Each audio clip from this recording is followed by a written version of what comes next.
Dans une ville isolée de l'Oregon, un vétéran en quête de paix était témoin chaque après-midi, qu'il pleuve ou qu'il fasse beau, d'un rituel étrange. Un majestueux berger allemand gris et blanc venait s'asseoir devant une maison abandonnée.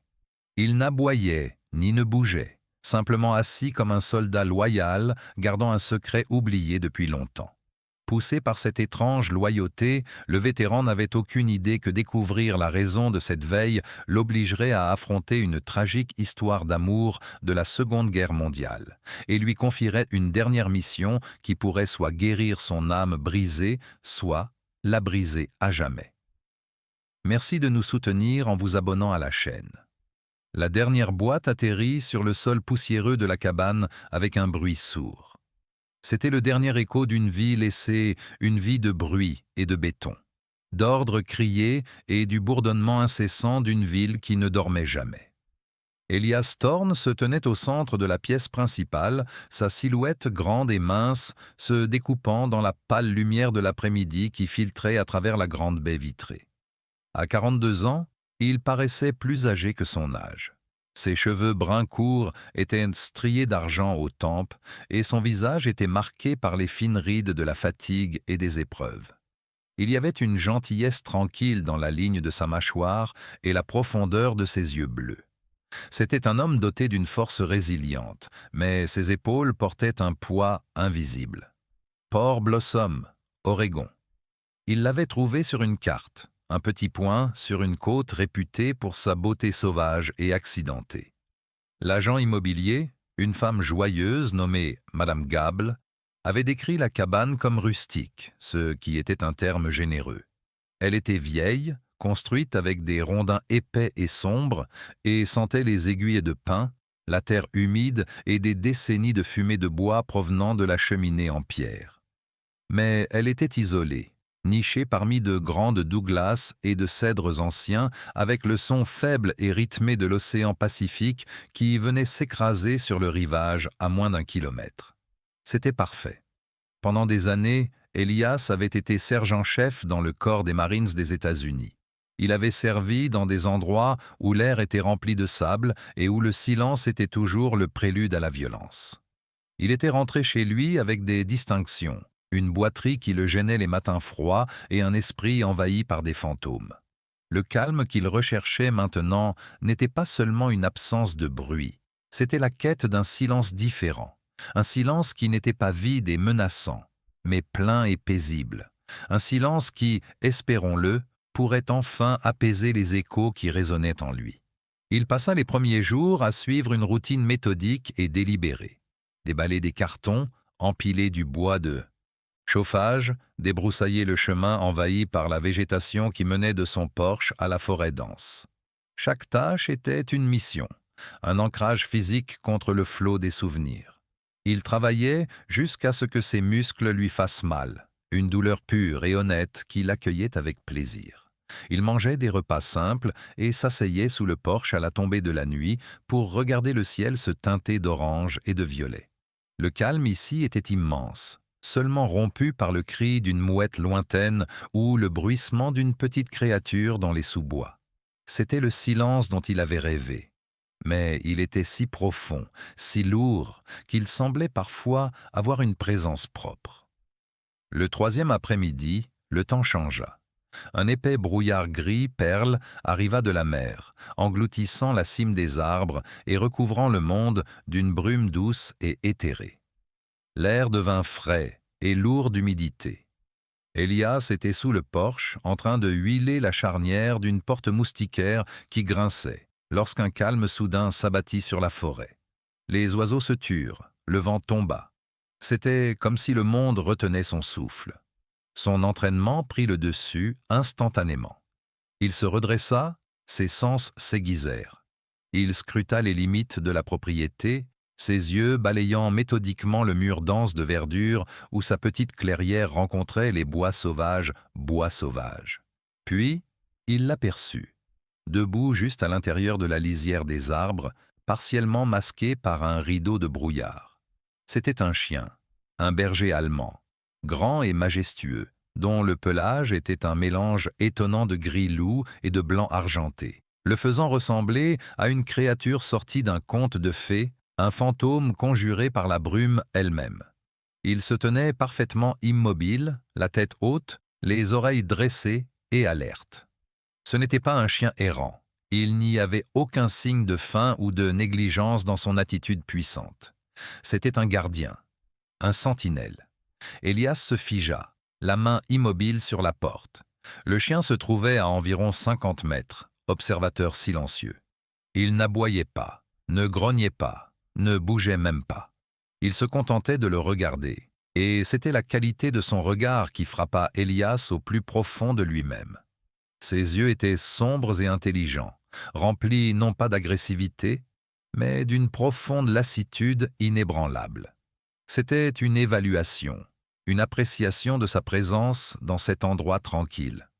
Pendant un long moment, les deux restèrent enlisés dans cette impasse silencieuse. Le soldat qui était venu dans les bois en quête de paix et le chien fantomatique qui semblait en être le gardien. Elias ressentit un étrange mélange d'émotions. Le marine en lui enregistra un potentiel inconnu, quelque chose dont il fallait se méfier. Mais l'homme solitaire, l'homme qui avait trop vu le chaos du monde, ressentait autre chose, un sentiment profond et surprenant d'être vu, d'être évalué par quelque chose de sauvage et d'ancien. Je ressentais une attraction, une fascination profonde et inexplicable. Lentement, délibérément, il baissa la main de la porte, s'assurant que ses mouvements n'étaient pas menaçants. Il fit un petit pas en avant. La réaction du chien fut immédiate mais subtile. Sa tête s'inclina de manière presque imperceptible. Une décision silencieuse fut prise, puis, aussi discrètement qu'il était apparu, il se retourna et se fondit dans le brouillard et les arbres. Un instant auparavant, il était là, une créature solide qui respirait, et l'instant d'après, il avait disparu. La forêt était à nouveau vide, le silence revenant rapidement pour remplir l'espace où il se tenait. Elias resta immobile pendant un long moment, fixant l'endroit où se trouvait le chien. L'air était froid sur sa peau, mais un autre type de frisson lui parcourut l'échine. Son sanctuaire n'était pas aussi solitaire qu'il le pensait. Il avait un voisin, semblait-il, un gardien silencieux et vigilant des bois. Et pour la première fois depuis très longtemps, Elias Thorne ressentit une étincelle de quelque chose d'autre que la douleur sourde du passé. C'était de la curiosité, de l'intrigue. Il était venu à Port Blossom pour être seul, mais il ne l'était pas, et il savait avec une certitude profonde qu'il reverrait le chien gris et blanc. Les jours qui suivirent cette première rencontre s'écoulèrent à un nouveau rythme. Elias se réveillait à l'aube grise de l'Oregon, préparait son café et travaillait à la cabane. Mais une partie de son attention était toujours réservée à scruter la lisière des arbres. Pendant 2 jours, il n'y eut rien d'autre que le vert dense et indifférent de la forêt. Il commença à se demander s'il avait imaginé cette rencontre, si la solitude profonde avait finalement conjuré un fantôme de la brume. Il ressentit une pointe de déception, étonnamment vive, un sentiment qu'il ne s'était pas autorisé depuis des années. Puis, le 3e soir, alors que le soleil commençait à plonger sous l'horizon et à peindre le brouillard de nuances de lavande douce, le chien revint. Il apparut exactement au même endroit, silhouette silencieuse se découpant sur la forêt qui s'assombrissait. Elias était sur son porche et il cessa simplement ce qu'il était en train de faire pour observer le chien. Celui-ci le regardait en retour. Il n'y avait aucun bruit, aucun mouvement, juste un moment de reconnaissance partagé à travers la clairière. Au bout de 10 minutes, il disparut à nouveau. Cela devint leur rituel. Presque tous les soirs, le chien apparaissait. Il ne s'approchait jamais, ne faisait jamais de bruit. Il était simplement là, une présence constante et vigilante. Elias commença à attendre avec impatience ces rencontres silencieuses.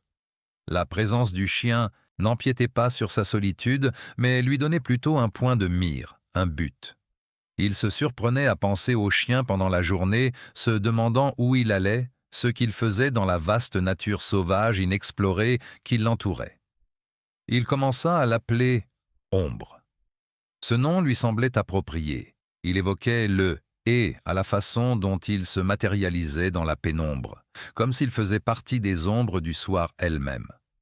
Il était un invité silencieux et sa présence commença à avoir un effet inattendu. Élias se mit à lui parler. Cela commença par un murmure, des mots adressés plus à lui-même qu'au chien.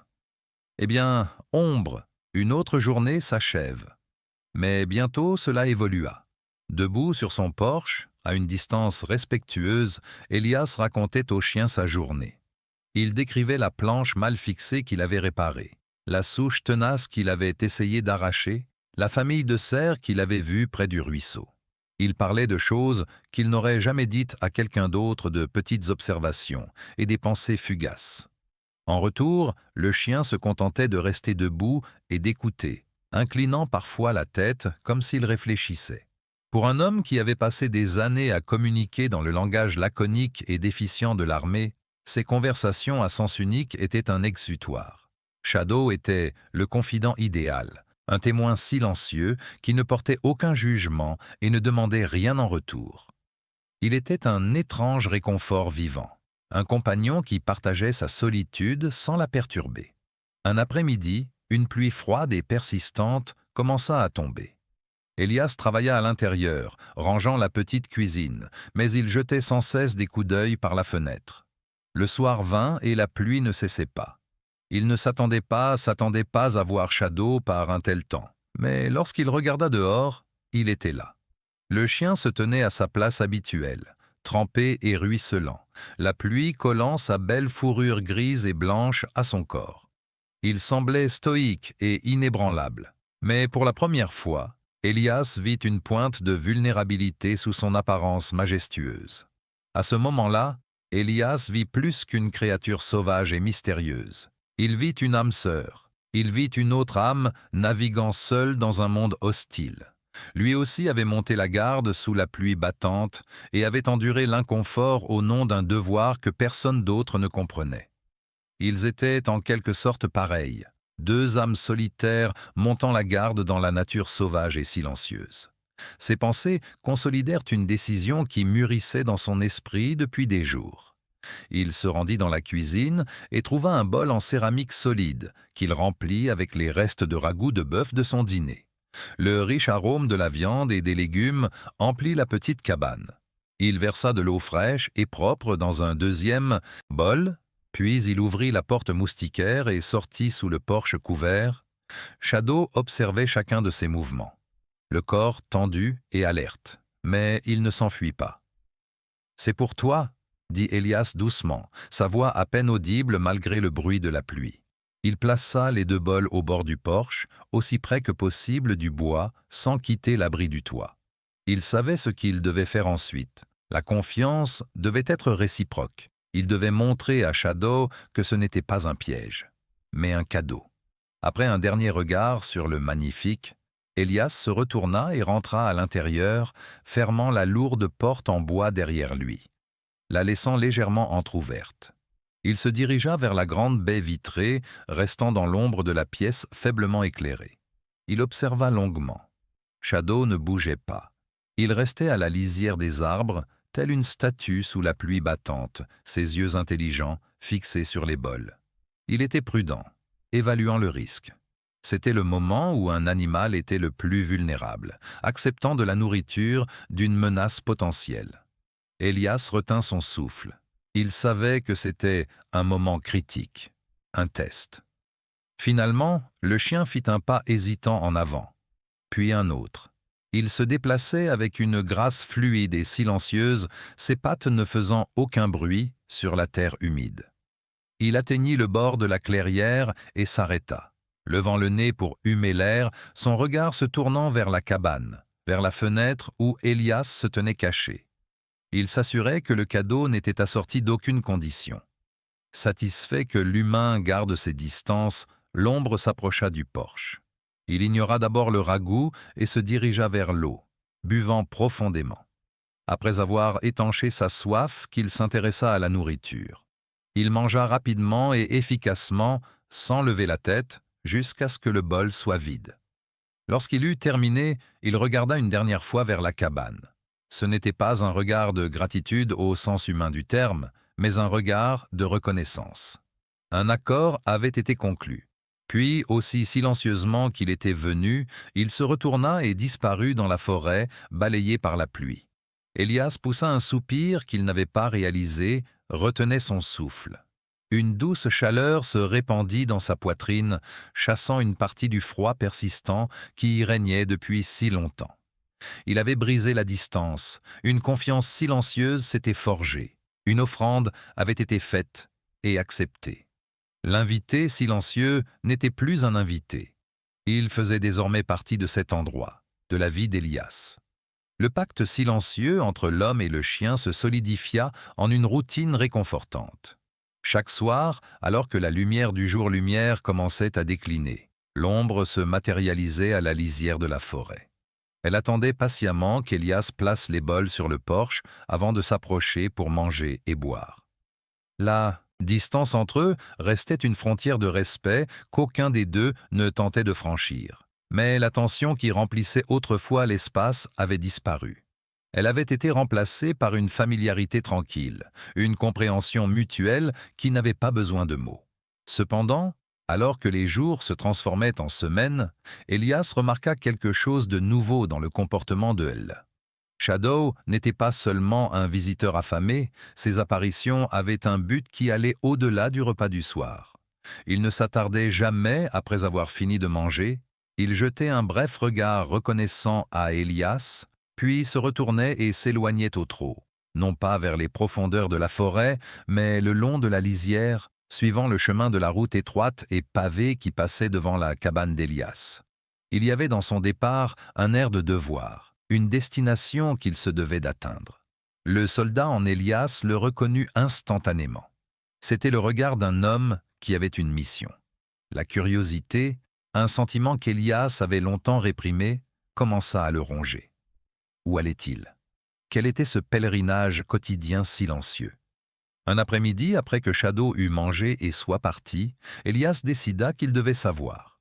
Il enfila une veste sombre, laissa le chien prendre une bonne longueur d'avance, puis se glissa hors de sa cabane. Il resta dans les bois, longeant la route. Ses anciennes compétences lui furent très utiles. Il se déplaçait silencieusement, ses bottes ne faisant que peu de bruit sur l'épais tapis d'aiguilles de pin.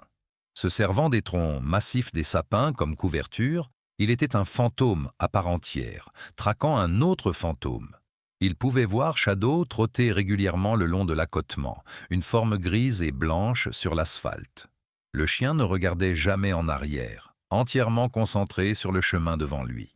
La route serpentait doucement sur environ un demi-mile avant de se terminer dans une petite impasse. Tout au bout se trouvait une maison isolée et oubliée. C'était une simple construction à 2 étages avec un toit à pignon très incliné, le genre de maison qu'un enfant pourrait dessiner. Elle avait peut-être été charmante autrefois, mais elle était désormais à l'abandon. La peinture blanche s'écaillait en longues bandes, révélant le bois gris patiné par les intempéries. Le porche avant s'affaissait légèrement d'un côté et les fenêtres des 2 étages étaient sombres et vides, comme les yeux d'une personne perdue dans un triste souvenir. Une clôture branlante, en grande partie effondrée, séparait le jardin envahi par la végétation de la route. Élias observait depuis l'abri des arbres, tandis que Shadow s'approchait du portail délabré. Le chien n'essaya pas d'entrer dans le jardin, mais se dirigea vers un endroit situé juste en face de la maison, sur la bande d'herbe entre la clôture et la route. Il s'allongea, le corps orienté vers la porte d'entrée, les oreilles alertes, le regard fixé sur le porche affaissé, et il attendit. Élias se tenait dans l'ombre de la forêt, complètement captivé. Ce n'était pas le comportement d'un chien normal, c'était une veillée.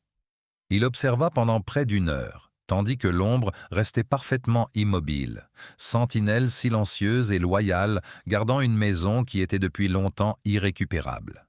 Le vent faisait bruisser les feuilles, une voiture passait sur la route principale au loin. Mais l'ombre ne bougeait pas, elle était en service. Une puissante vague d'émotion submergea Élias, si intense qu'elle faillit lui faire plier les genoux.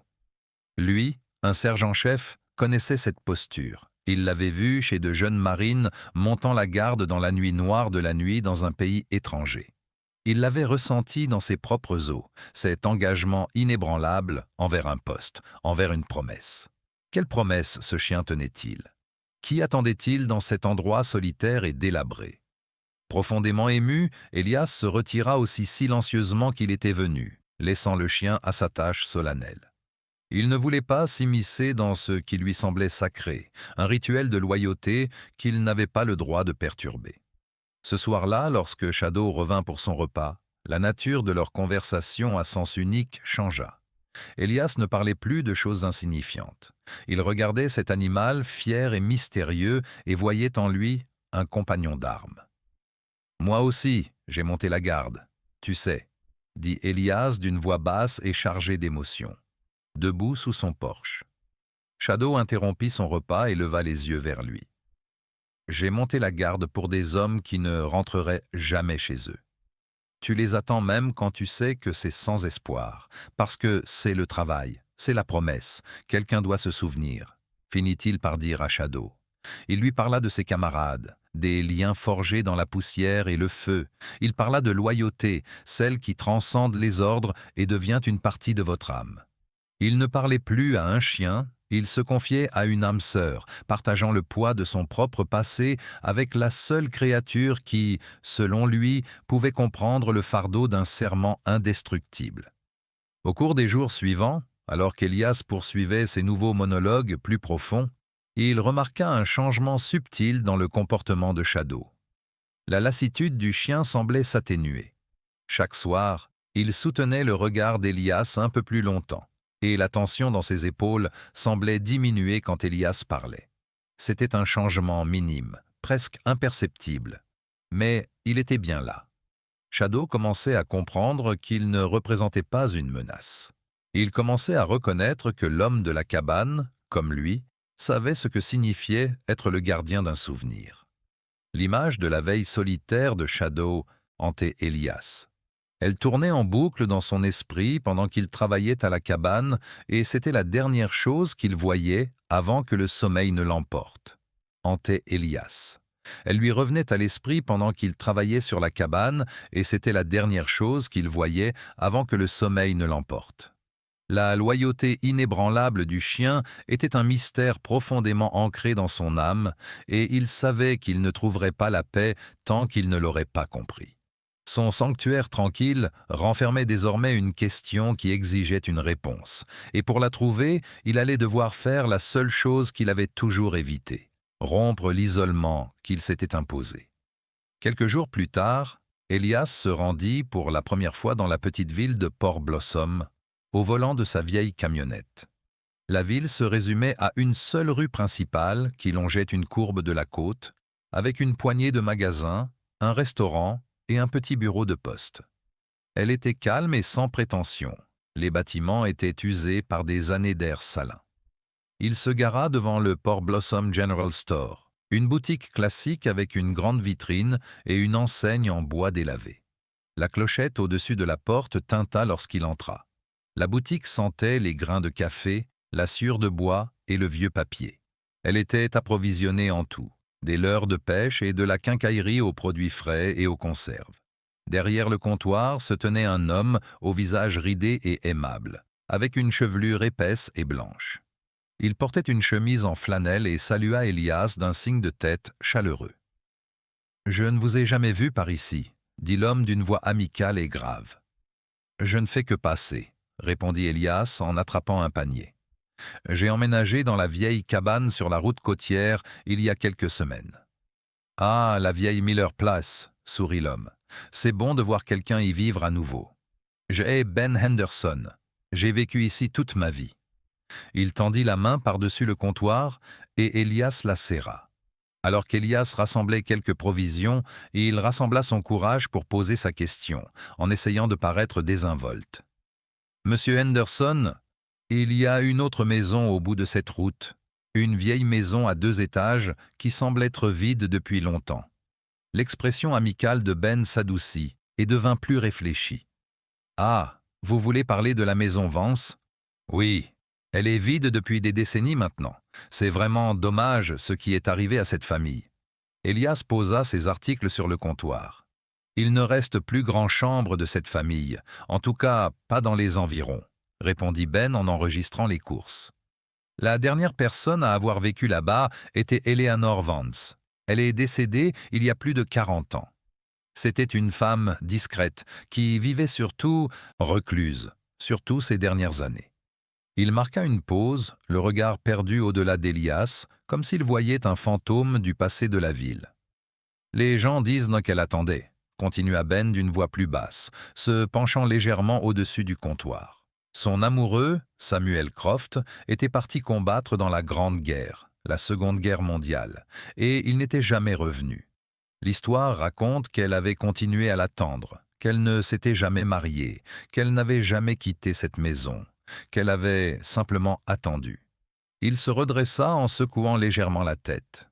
Ce ne sont que des rumeurs de la vieille ville, bien sûr, mais c'est une histoire triste dans tous les cas. Se serrait le cœur. Un soldat qui n'était jamais rentré, une promesse non tenue.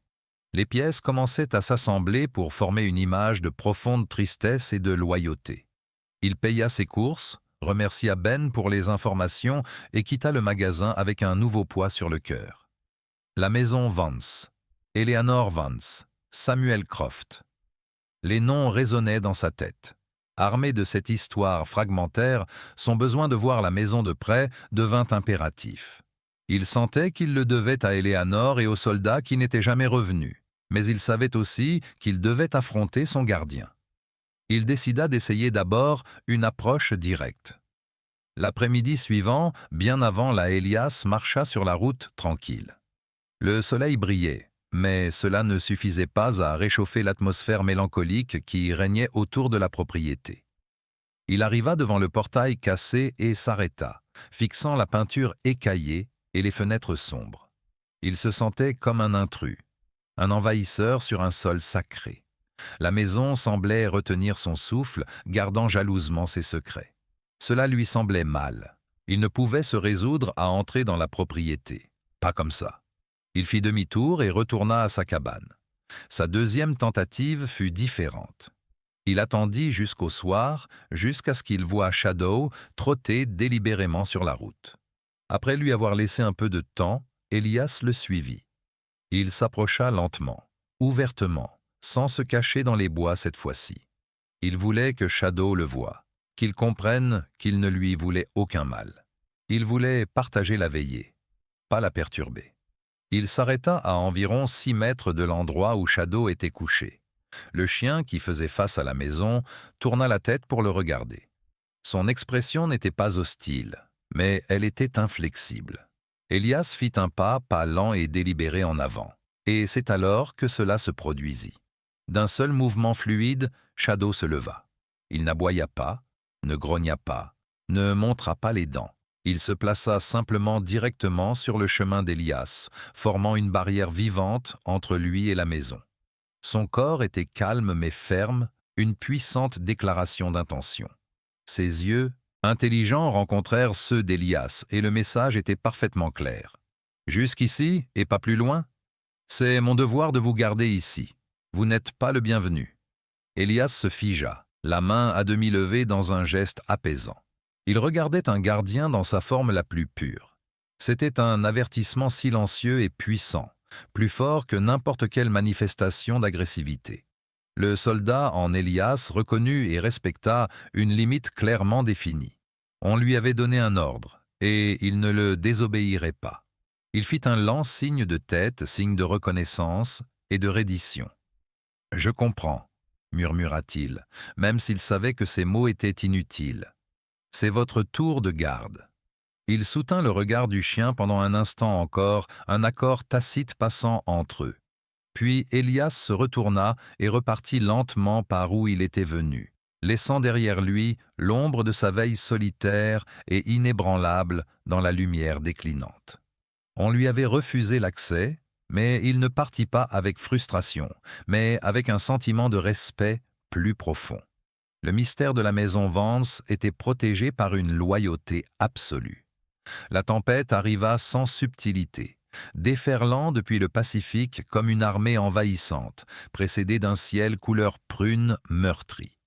Le vent se mit à hurler à travers les grands sapins dont les troncs massifs gémissèrent en signe de protestation.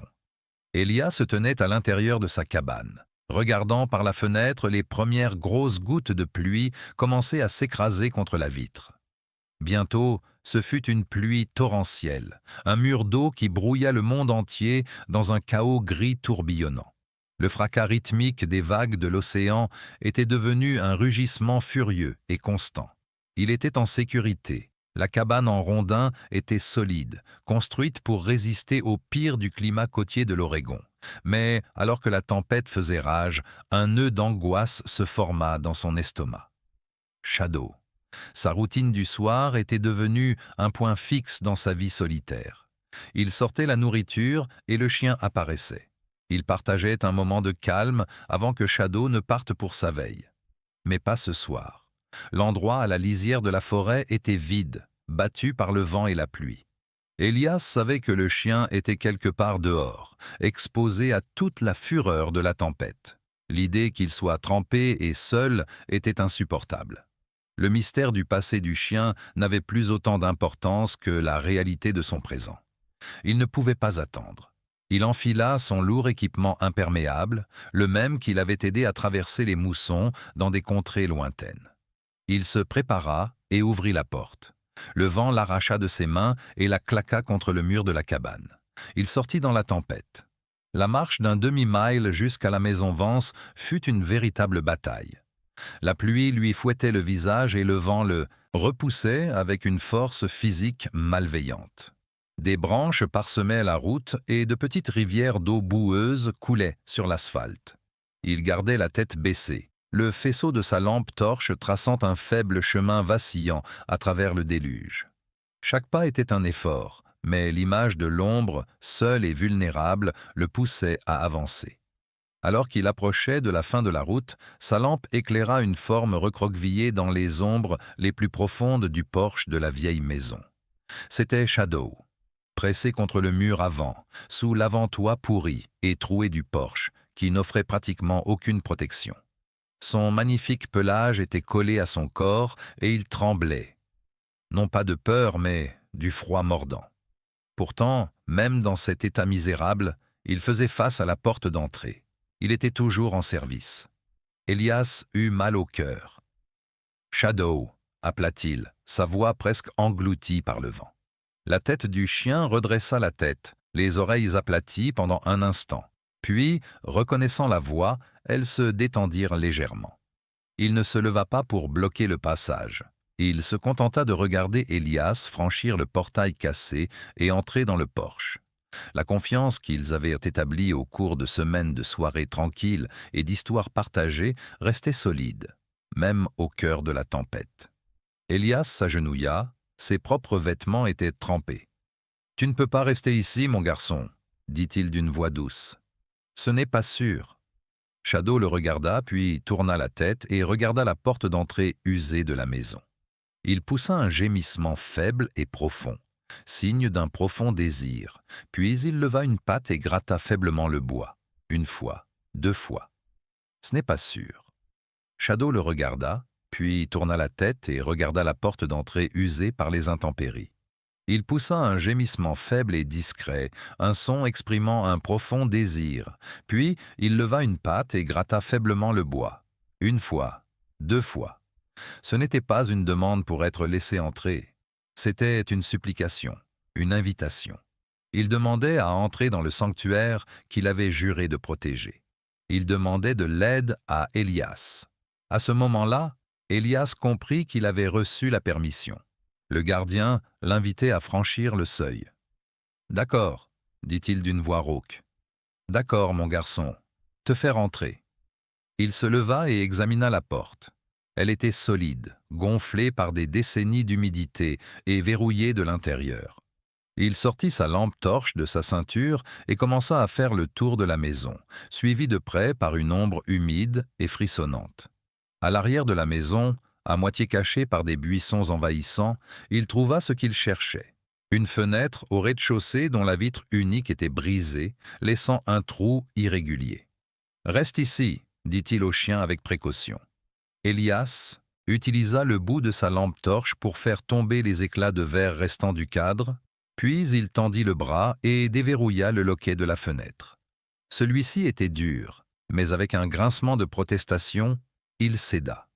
Il fit coulisser la fenêtre vers le haut, créant une ouverture juste assez grande pour passer. Il passa une jambe, puis l'autre, et tomba dans l'obscurité.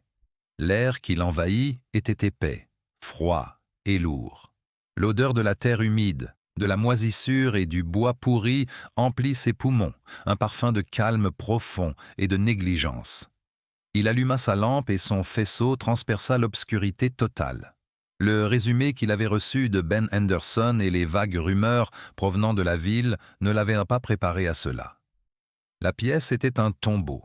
Les meubles, autrefois élégants, étaient recouverts d'un voile de poussière pâle, leur forme rendue fantomatiques et monstrueuses par le faisceau dansant de sa lampe. Le papier peint, décoré d'un motif de rose fané, se décollait des murs en longues bandes recourbées, comme de la peau brûlée par le soleil. Une épaisse couche de poussière recouvrait toutes les surfaces seules, les minuscules traces de souris venaient troubler cette immobilité. L'air était si calme que les grains de poussière éclairés par sa lampe semblaient suspendus dans le temps. Il se retourna et aida Shadow à passer par la fenêtre. Le chien atterrit silencieusement sur le parquet poussiéreux et secoua l'eau de son pelage. Le bruit était fort dans le silence oppressant. Dehors, la tempête faisait rage et rugissait, mais à l'intérieur de la maison Vance, il n'y avait que le silence de mort d'un monde qui avait pris fin il y a une éternité. Elias et Shadow se tenaient ensemble dans l'obscurité, deux âmes vivantes dans une maison pleine de fantômes. La porte vers le passé était enfin ouverte, irrévocablement. Le bruit de la tempête était étouffé à l'intérieur de la maison, réduit à un rugissement lointain et furieux. Ici, dans le calme poussiéreux, l'air était lourd du silence des années oubliées. Elias se tenait juste à l'intérieur de la fenêtre, le faisceau de sa lampe torche traçant un chemin solitaire dans l'obscurité, éclairant un monde scellé, hors du temps. Il ressentait un profond sentiment de révérence, comme s'il n'était pas entré dans une maison, mais dans un sanctuaire dédié à la mémoire elle-même. Alors qu'Elias était un intrus, un étranger dans ce monde suspendu, Shadow n'était pas le chien. Après s'être secoué pour enlever l'eau de son pelage, il se mit à avancer avec une assurance tranquille et troublante. Il n'explorait pas un nouvel endroit. Il marchait dans un lieu familier. Ses pattes faisaient de légers bruits sur le parquet poussiéreux, tandis qu'il passait devant les meubles recouverts d'un voile. Sa queue était basse, mais pas repliée par la peur. Il était un guide, et Elias savait sans aucun doute qu'il devait le suivre. Lampe de poche à la main, Elias suivit Shadow hors de la petite pièce arrière et dans un couloir étroit. Un grand escalier, dont la rampe était recouverte de toiles d'araignée, s'élevait dans l'obscurité oppressante du deuxième étage. Une horloge de parquet se dressait silencieuse contre un mur, ses aiguilles figées à 3h15, marquant le moment exact où sa vie avait cessé. Tout témoignait d'une fin abrupte, d'une vie interrompue. Shadow le conduisit dans ce qui devait être le salon principal. C'était une grande pièce dominée par une immense cheminée en pierre dont le foyer froid et noir. D'autres meubles recouverts de draps blancs se dressaient comme des fantômes pâles dans la pénombre. Mais l'ombre les ignora tous. Il se dirigea directement vers un seul meuble non recouvert, un grand fauteuil rembourré placé à côté de la cheminée. C'était un fauteuil d'attente. Elias le reconnut immédiatement. Son tissu, orné d'un motif de fleurs fanées, était usé sur les accoudoirs, et une légère dépression dans le coussin témoignait des innombrables heures passées dans la même position. Il était placé de manière à donner sur la grande fenêtre avant, vers la route, vers le chemin d'un retour attendu. Ce fauteuil était le cœur de la maison, l'épicentre de sa longue veillée solitaire. Shadow s'arrêta à côté de lui et regarda Elias, ses yeux sombres et intelligents semblant briller à la lumière de la lampe torche, puis il poussa un gémissement doux et donna un petit coup de nez humide dans l'accoudoir du fauteuil. « Comme Élias ne bougeait pas, hypnotisé par l'histoire silencieuse que racontait la pièce, Shadow lui donna un autre petit coup, plus insistant cette fois, sur la main. Il baissa alors la tête et enfonça son museau profondément dans l'espace sombre et rempli de toiles d'araignée sous le fauteuil. « Qu'y a-t-il, mon garçon » murmura Élias, sa voix résonnant dans le silence. « Qu'as-tu trouvé » Il s'agenouilla sur le sol poussiéreux, le froid du bois s'infiltrant à travers les genoux de son pantalon. Il dirigea le faisceau de sa lampe de poche sous le fauteuil. Au début, tout ce qu'il vit, ce furent des moutons de poussière aussi épais que de la laine et une araignée qui s'enfuit à la lumière, puis se réfugia tout au fond contre l'un d'eux. Sa lampe capta le reflet terne d'un métal terni. Plongeant profondément dans l'obscurité, ses doigts effleurèrent quelque chose de dur et de cassant, du cuir. Il récupéra soigneusement l'objet et le sortit à la lumière. C'était un collier de chien. Il était vieux, le cuir raide et craquelé par des décennies de variations de température et d'humidité. Il était recouvert d'une épaisse couche de poussière grise, si épaisse qu'elle semblait faire partie intégrante du collier. Le cœur d'Élias battit à tout rompre dans sa poitrine. Il tint le fragile artefact dans la paume de sa main, comme s'il s'agissait d'un trésor inestimable. Shadow s'assit patiemment à côté de lui, observant attentivement son visage. Du pouce, Élias essuya délicatement la couche épaisse de poussière qui recouvrait la petite plaque métallique rivetée au cuir. Le métal était terne et rayé, mais la gravure était profonde. Il inclina la lampe torche pour capter la lumière sous le bon angle. 4 lettres apparurent, puis une 5e, puis une 6e. Il lut le nom à voix haute, sa voix était un souffle calme de découverte dans la pièce silencieuse. Beacon, le nom flottait dans l'air, imprégné d'une soudaine et immense puissance. Un phare, une lumière dans l'obscurité, un signal pour qu'un navire trouve son chemin vers la maison. La promesse d'un port sûr. C'était un nom plein d'espoir, un nom donné à un gardien qui était censé éclairer le chemin pour le retour d'un soldat. Une vague de compréhension si claire et si puissante qu'elle ressemblait à un choc physique submergea Élias. Tout se mit en place. La veillée, la loyauté inébranlable, la rumeur dans la vieille ville d'une femme qui attendait un soldat. C'était le premier élément tangible de l'histoire, la première voix réelle du passé. N'était pas le sien. Il était un canal, un vecteur pour une loyauté qui avait refusé de mourir. Une loyauté qui appartenait à un autre chien, à une autre époque, un chien nommé Beacon. Il regarda le nom sur le collier, puis le noble chien gris et blanc assis à côté de lui. Il avait trouvé le premier indice et son guide était là depuis le début, attendant qu'il franchisse enfin le seuil et écoute l'histoire que la maison avait désespérément envie de raconter. Élias s'agenouilla sur le sol du salon silencieux, le cuir durci du collier reposant dans sa paume. Le nom Beacon semblait résonner dans l'air encore lourd, un seul mot qui expliquait tant de choses, mais qui ouvrait la porte à une centaine de nouvelles questions. La tempête à l'extérieur semblait à des années-lumière d'ici, à l'intérieur de ces murs, où une autre forme de pouvoir était à l'œuvre, la force immense et silencieuse d'un souvenir qui résistait à l'érosion du temps. Il regarda Shadow qui était assis et l'observait, respirant calmement et régulièrement. Élias comprit que la mission du chien n'était pas terminée, réalisa Élias. Le collier n'était que la première étape. Comme s'il lisait dans ses pensées, Shadow se leva, souffla doucement par les narines et se dirigea d'un pas décidé vers le grand escalier qui s'élevait dans l'obscurité. Il s'arrêta sur la dernière marche et se retourna, ses yeux captant la lumière, un appel clair et indubitable.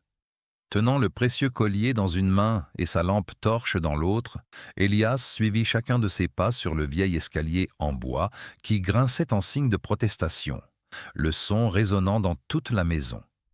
Des grains de poussière, aussi épais que de la neige tombant du ciel, dansaient dans le faisceau de sa lampe. Le 2e étage était un couloir bordé de portes fermées, chacune cachant une pièce qui renfermait ses propres secrets endormis. Élias ressentit une pointe de tristesse pour la vie qui s'était déroulée ici, pour les rires et les larmes que ces murs avaient absorbés, désormais enfouis sous un épais voile de silence. Shadow ignora les portes fermées et se dirigea directement vers le bout du couloir, où se trouvait une porte étroite qu'Élias avait à peine remarquée. À l'intérieur, un escalier raide et étroit menait vers une obscurité encore plus profonde. C'était le chemin vers le grenier. L'air devenait plus froid, plus sec, sentant le papier ancien et le bois de cèdre. Le rayon de sa lampe torche balaya un espace qui était la définition même d'un passé oublié. Le toit en pente était entrecroisé de poutres massives grossièrement taillées, d'où pendaient de longs voiles spectraux de toiles d'araignée. Le sol était encombré des débris d'une vie, un cheval à bascule auquel il manquait un œil, des piles de vieux magazines, un mannequin de couturière debout comme un sentinelle sans tête et plusieurs grands coffres en bois. C'était là l'endroit où étaient envoyées les choses trop précieuses pour être jetées, mais trop douloureuses à voir. Shadow se fraya un chemin dans cet espace encombré avec une certitude inquiétante. Il contourna une pile de vieux meubles et s'arrêta devant un objet sombre et discret qui se démarquait immédiatement parmi tous les coffres en bois et les boîtes en carton. Il s'agissait d'un coffre en métal vert olive terne, un coffre militaire standard dont les coins étaient renforcés d'acier. Sa présence était une intrusion masculine flagrante dans cet espace autrement domestique. C'était un élément du champ de bataille, un artefact du monde de Samuel Croft.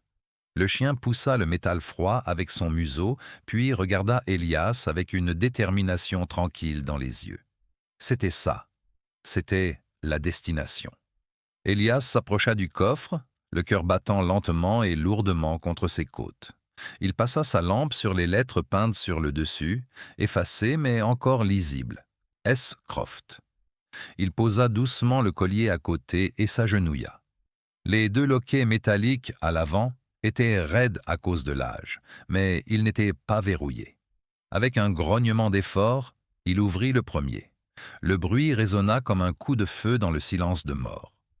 Il déverrouilla le second, prit une profonde inspiration et souleva le lourd couvercle. Lorsque celui-ci s'ouvrit, il vit la raison du miracle à venir. Un épais joint en caoutchouc noir longeait le rebord intérieur du coffre. Il était sec et légèrement fissuré par endroits, mais il avait tenu pendant des décennies. Il avait rempli sa fonction, créant un tombeau presque hermétique qui protégeait son précieux contenu de l'air humide de l'Oregon qui avait déformé le plancher et décollé le papier peint. La première chose qu'il vit fut un paquet de lettres soigneusement attachées avec un ruban bleu pâle qui avait depuis longtemps perdu sa couleur. Le papier était jauni par le temps, mais il était sec et intact. Sous les lettres se trouvait une petite pile de photographies en noir et blanc. Élias prit délicatement celle du dessus. C'était la photo d'une jeune femme aux cheveux coiffés à la mode de l'époque. 940, le sourire plein d'un espoir si éclatant qu'il semblait défier les décennies de poussière. Eleanor Vance. La photo suivante était celle d'un jeune homme, en uniforme impeccable du corps des Marines, l'air fier et sérieux, mais avec un soupçon de sourire sur les lèvres. Samuel Croft. La dernière photo coupa le souffle à Élias. On y voyait les deux ensemble, assis sur les marches de cette même maison, à leurs pieds, à genoux, la tête posée sur les genoux d'Eleanor.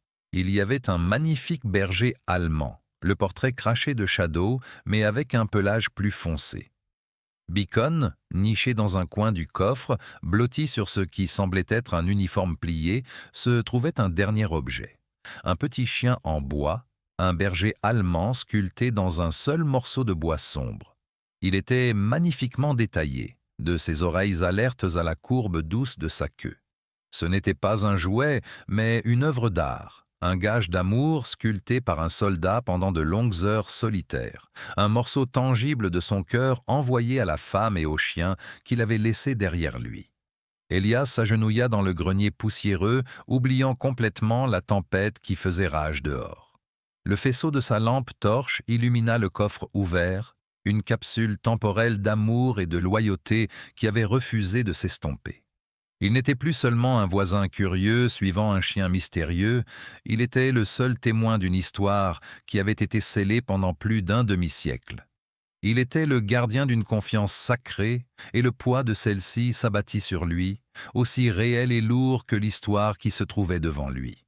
Alors que les premières lueurs de l'aube perçaient les nuages d'orage, la fureur du vent et de la pluie s'apaisa pour laisser place à une douce bruine. Le monde extérieur était lavé et un profond silence s'était installé sur la côte. À l'intérieur de la maison Vance, Elias avait l'impression d'avoir retenu son souffle pendant des heures. Il referma soigneusement le couvercle du coffre militaire, ses mouvements lents et respectueux. Le grenier, avec son voile de poussière et de souvenirs, ressemblait trop à une tombe. Cette histoire ne méritait pas d'être lue parmi les morts, elle méritait d'être ramenée à la lumière. Avec un grognement d'effort, il souleva le lourd coffre métallique. Shadow, qui se reposait en haut des escaliers, se leva et marcha silencieusement devant lui, le guidant vers le rez-de-chaussée. Elias porta le coffre dans le salon et le posa sur le sol à côté du fauteuil qui l'attendait, le cœur de la maison. Il s'assit sur le parquet poussiéreux, le dos appuyé contre un canapé recouvert d'un drap, tandis que Shadow s'allongeait près de lui, la tête posée sur ses pattes, observant la tempête. La tempête était passée et le vrai travail allait commencer. Elias ouvrit à nouveau le coffre. Il commença par les lettres, dénouant le ruban bleu décoloré avec des doigts tremblants. Le papier était fragile et il manipula chaque feuille avec le soin d'un archéologue manipulant un artefact inestimable. Les lettres, écrites dans l'élégante écriture cursive de l'époque, racontaient l'histoire d'un amour à la fois épique et touchant de simplicité. Les premières lettres de Samuel étaient empreintes de la bravoure et de l'affection féroce d'un jeune homme bravade et d'une affection féroce. Il écrivait depuis le camp d'entraînement, décrivant les exercices, la nourriture et les liens indestructibles qu'il tissait avec les autres jeunes hommes de sa section. Dans chaque lettre, il écrivait son amour pour Éléanore, son étoile polaire, et sa promesse inébranlable de rentrer chez lui pour la retrouver. Il décrivait comment il sculptait le petit chien en bois pendant son temps libre, mettant tout son désir pour elle et leur avenir dans les moindres détails. Il lui disait qu'il avait déjà nommé le vrai chien qu'ils auraient, Beacon, car l'idée de lui serait une lumière qui le guiderait vers la maison à travers les ténèbres de la guerre. Les réponses d'Éléanore, ou du moins les quelques brouillons qu'il avait conservés, étaient un portrait de la vie sur le front intérieur. Elle écrivait sur la ville, son travail et sa foi inébranlables en son retour. Elle lui racontait quand sa famille lui avait apporté le chiot, le vrai Beacon, et comment le chien était immédiatement devenu son ombre, une partie vivante et respirante du cœur de Samuel qu'elle pouvait garder près d'elle. À mesure que les dates des lettres avançaient, le ton commença à changer. Les lettres de Samuel en provenance d'Europe étaient différentes. La bravade avait disparu, remplacée par une fatigue intense et douloureuse. Il écrivait moins sur les exercices militaires et davantage sur la pluie, la boue et le silence entre les combats. Il décrivait les visages des hommes qu'il avait perdus. Sa promesse de revenir n'était plus une déclaration confiante, mais une prière désespérée et répétée. Il s'accrochait à l'image d'Éléanore de Beacon et à la vie simple et tranquille qui l'attendait à Port Blossom. C'était pour cela qu'il se battait. Niché dans le paquet des lettres, il y avait une enveloppe séparée, plus épaisse. Elias y trouva non pas une correspondance personnelle, mais des documents juridiques officiels, provenant d'un cabinet d'avocats local et datés de 1955, près d'une décennie après la fin de la guerre. Il s'agissait d'un contrat de fiducie.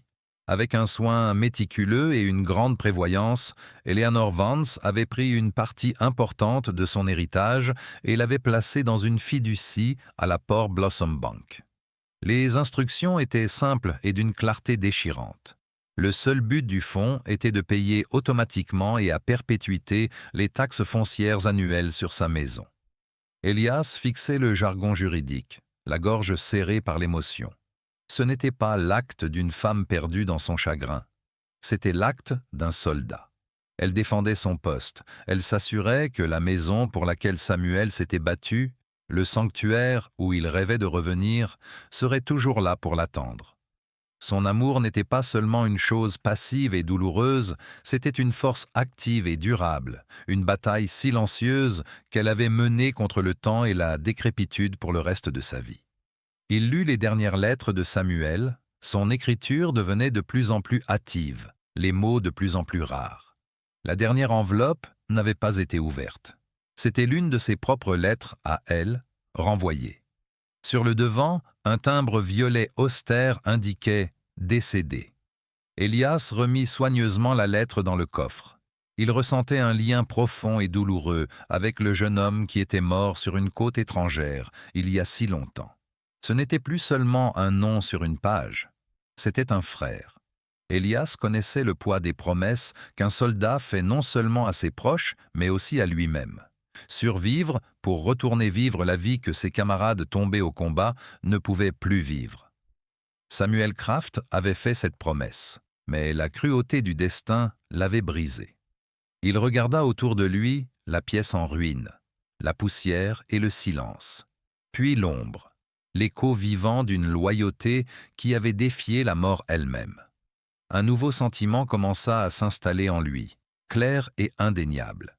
Sa propre mission, sa recherche de la paix intérieure, lui semblait soudain insignifiante. Elle se fondait dans quelque chose de plus grand. Il avait été conduit ici pour une raison. Il était celui qui avait trouvé le collier, celui qui avait ouvert le coffre. L'histoire était désormais sa responsabilité. Le poids de cette responsabilité était immense, mais ce n'était pas un fardeau. C'était un but. C'était son nouveau poste. Il devait honorer l'amour éternel d'Éléanore et le sacrifice ultime de Samuel. Il devait s'assurer que leur histoire ne s'arrêterait pas là, dans une maison poussiéreuse et oubliée. Il avait une mission à accomplir. Elias retourna à sa cabane avec le coffre, le portant comme s'il s'agissait d'une relique sacrée. La tempête était passée, laissant le monde extérieur propre et ruisselant, mais à l'intérieur d'Elias, une tempête d'un autre genre venait de commencer à s'installer. Il n'était plus seulement un vagabond cherchant refuge loin de ses propres fantômes. Il était désormais le gardien de quelqu'un d'autre. Il posa soigneusement les lettres, les photos et le petit chien en bois sur sa simple table en bois. Shadow s'assit à ses pieds, présence calme et rassurante. La mission était claire. Il devait trouver ceux qui restaient. Il devait livrer cette histoire à un cœur vivant. Son approche était méthodique, ancrée en lui par des années de planification militaire. La première étape consistait à établir une ligne d'enquête claire. Il retourna à Port Blossom, mais cette fois-ci, non pas au magasin général, mais au petit bureau discret des archives du comté. Il déposa une demande pour obtenir le certificat de décès d'Eleanor Vance. La greffière, une femme aux yeux fatigués et aux manières efficaces, traita la paperasse sans faire de commentaires. 1 heure plus tard, Elias tenait le document entre ses mains. Dans la section réservée à l'informateur, il trouva le nom qu'il cherchait. Thomas Vance, frère. De retour à sa cabane, la deuxième phase de la mission commença. Il alluma son vieil ordinateur portable, dont l'éclat de l'écran contrastait fortement avec l'intérieur rustique de sa maison. Il s'abonna à un site web généalogique populaire, un monde d'archives numériques et d'arbres généalogiques consultables qui semblait à des millions de kilomètres des lettres manuscrites posées sur sa table. Il saisit le nom Thomas Vance, frère d'Eleanor Vance, de Port Blossom, Oregon. Le travail fut lent et ardu. Pendant des semaines, la cabane fut éclairée par la lueur de l'écran de l'ordinateur portable jusque tard dans la nuit. Elias tomba dans une nouvelle routine, faite d'investigation et de détermination silencieuse.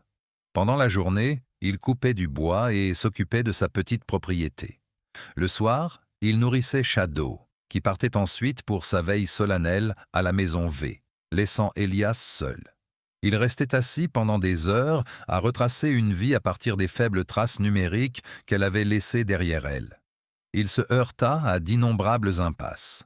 Il y avait 2 autres hommes nommés Thomas Vance, nés dans l'Oregon, au cours de la même décennie. Il passa une semaine à retracer la lignée d'un vendeur de chaussures de jeans avant de se rendre compte qu'il s'agissait de la mauvaise famille. Il trouva un certificat de mariage pour le bon Thomas, mais ensuite, la piste s'arrêta pendant près de 20 ans. La frustration était immense, un sentiment familier de se heurter à un mur, mais l'image de la lettre non ouverte de Samuel, de la chaise d'attente d'Éléonore et de la loyauté inébranlable de Shadow l'empêchèrent d'abandonner. Il était marine, et les marines n'abandonnaient pas une mission. Finalement, après près d'un mois de recherche, il fit une découverte décisive. Il trouva une nécrologie numérisée provenant d'un petit journal du nord de la Californie. Thomas Fance, mari et père bien-aimé, était décédé 6 ans auparavant. La nécrologie mentionnait ses enfants survivants.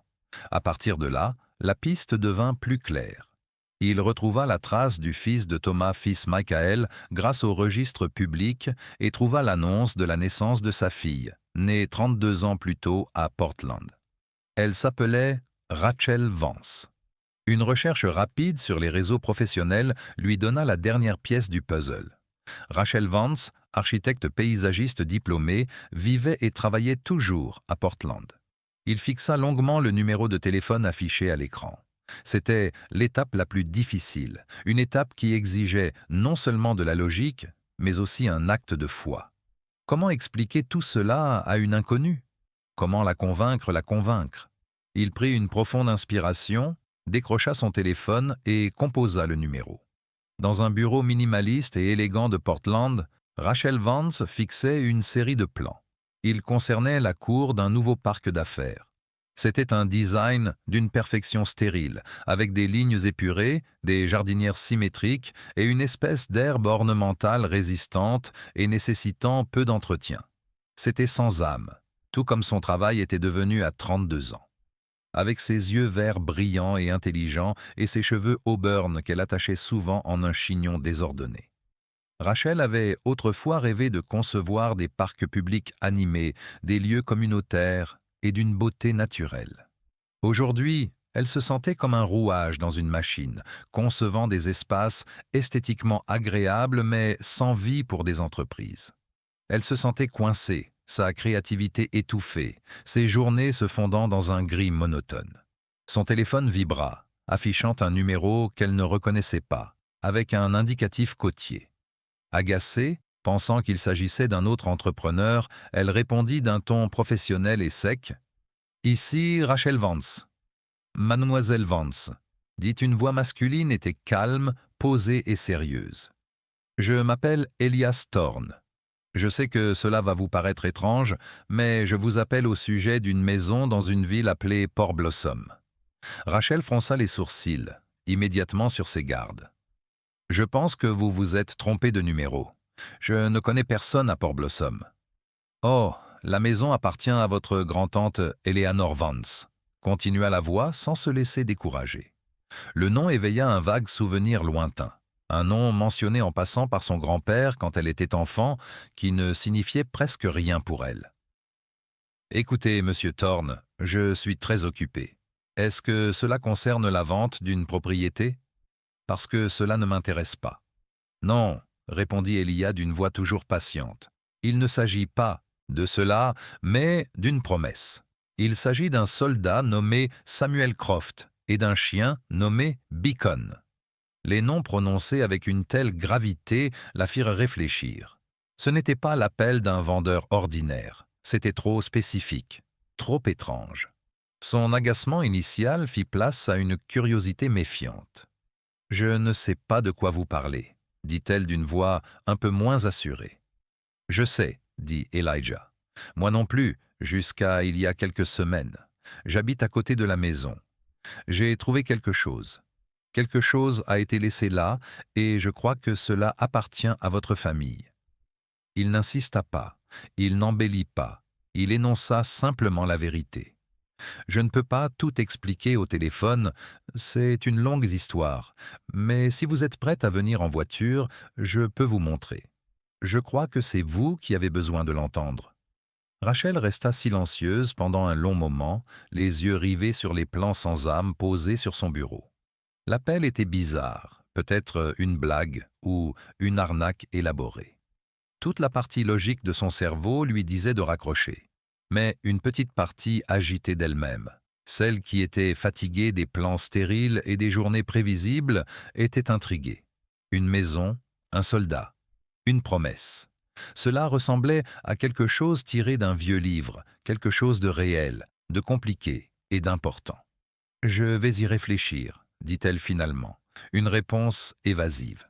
Elle nota son nom et son numéro, puis raccrocha. Elias baissa son téléphone, sa partie de la mission était terminée. Il avait trouvé l'air, il avait délivré le message, il ne lui restait plus qu'à attendre. Il regarda Shadow, qui était revenu de sa veille et dormait maintenant près de la cheminée. Le destin de l'écho, le dernier chapitre de l'histoire d'Éléanore et Samuel, reposait désormais entre les mains d'une inconnue sceptique dans une ville lointaine. 3 jours passèrent dans une attente silencieuse. Elias ne savait pas s'il aurait un jour des nouvelles de Rachel Vance. Il lui avait présenté une histoire impossible et lui avait laissé le choix. Lui et Shadow continuèrent leur routine, un pacte silencieux de repas partagés et de compréhension tacite. Mais désormais, lorsque Shadow partait pour sa veille nocturne, Elias avait l'impression de monter la garde avec lui, attendant un retour d'un autre genre. Le 4e matin, une berline moderne, qui détonnait parmi les pick-up robustes de Port Blossom, s'engagea dans son allée de gravier. Une femme en descendit. C'était Rachel. Ses cheveux auburn étaient tirés en arrière, dévoilant un visage marqué par la fatigue, mais aussi par une intelligence claire et déterminée. Ses yeux verts brillants, pleins d'une curiosité prudente, scrutèrent la cabane, les bois et Elias qui se tenait sous son porche.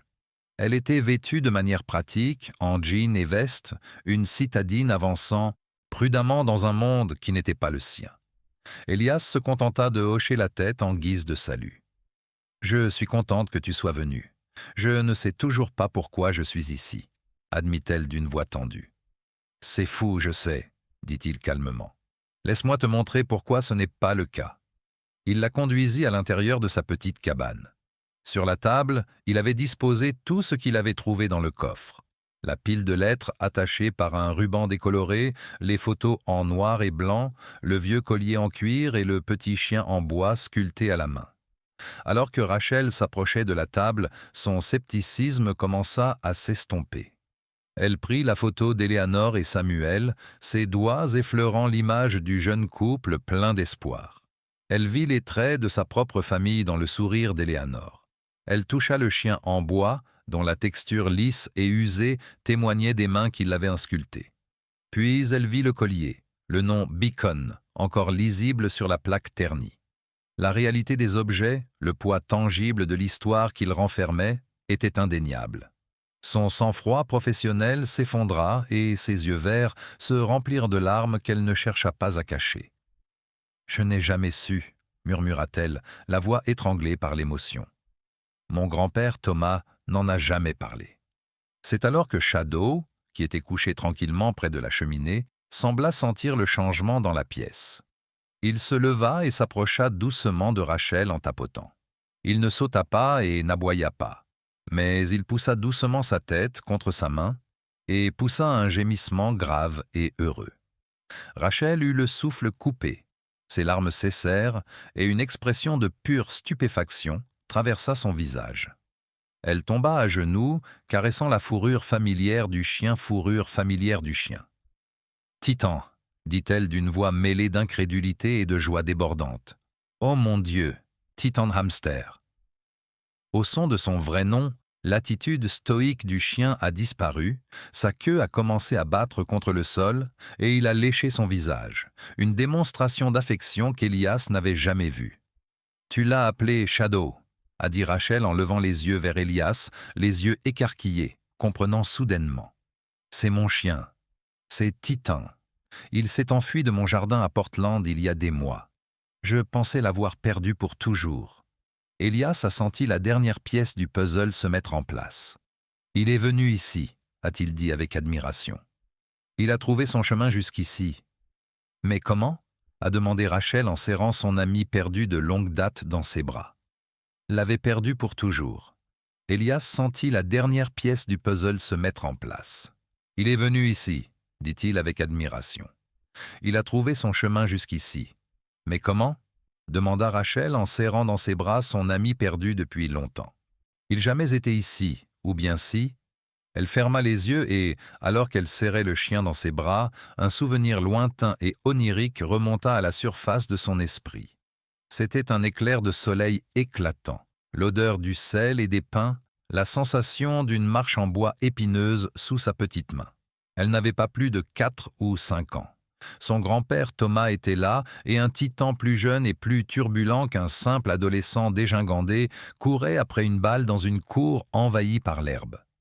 C'était un week-end oublié, une visite chez une tante triste et silencieuse dont ses parents n'avaient plus jamais reparlé.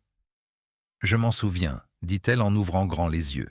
« Je me souviens de cet endroit. Nous sommes venus ici une fois, il y a très longtemps. Mon grand-père nous avait amenés voir sa sœur. Titan était avec nous. Le dernier mystère était résolu.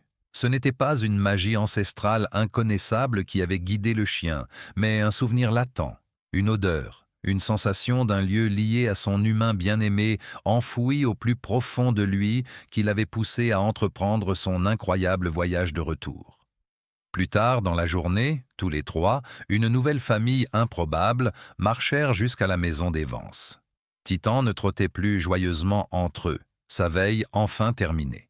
Ils se tinrent devant la peinture écaillée et le porche affaissé. Mais désormais, ils ne voyaient plus un lieu de tristesse et de décadence. Rachel regarda la maison, son œil d'architecte regardant au-delà de la ruine pour voir la solide ossature en dessous. Elle regarda la cour envahie par la végétation sauvage et imagina un jardin plein de vie. Toute la frustration qu'elle ressentait dans son travail en entreprise, tout son désir d'un projet ayant du sens et une âme se fondirent en un seul objectif clair. « Je vais la restaurer », dit-elle, la voix remplie d'une conviction qui lui avait fait défaut pendant des années. Tout cela, la maison, les jardins, ne serait un monument à une histoire triste. Ce serait un héritage vivant, un témoignage d'un amour qui n'avait jamais abandonné. Elias la regarda, puis regarda la maison, puis le chien qui les avait tous réunis. Il était venu à Port Blossom pour échapper à son passé, pour trouver un havre de paix où il pourrait oublier le bruit du monde. Il avait cherché la solitude, mais il avait trouvé des liens. Il avait cherché une fin, mais il avait trouvé un nouveau départ. Les fantômes de son passé étaient toujours là, mais ils étaient plus calmes maintenant, leur voix étouffée par la promesse d'un avenir. Il avait une nouvelle mission, non pas celle de la guerre et de la perte, mais celle de la construction et de la guérison. « Je vais vous aider », dit-il, et ces mots lui semblaient plus vrais, plus justes que tous ceux qu'il avait prononcés depuis très longtemps. Il avait trouvé la paix, non pas dans le silence qu'il avait recherché, mais dans les échos d'un serment qu'il avait contribué à honorer ici, au bout du chemin. Sa dernière mission ne faisait que commencer. L'histoire d'Éléanore et Samuel, transmise à travers les décennies par la loyauté d'un chien nommé Beacon et mise en lumière par un autre nommé Titan, nous rappelle que les serments les plus puissants sont souvent ceux qui sont gardés en silence.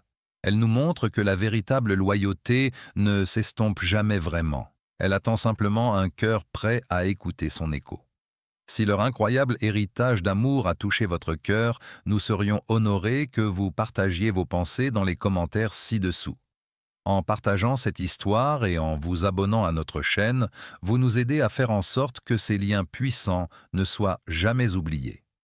Le voyage d'un autre animal dévoué vous attend maintenant, à portée de clic sur la vidéo qui apparaît sur votre écran.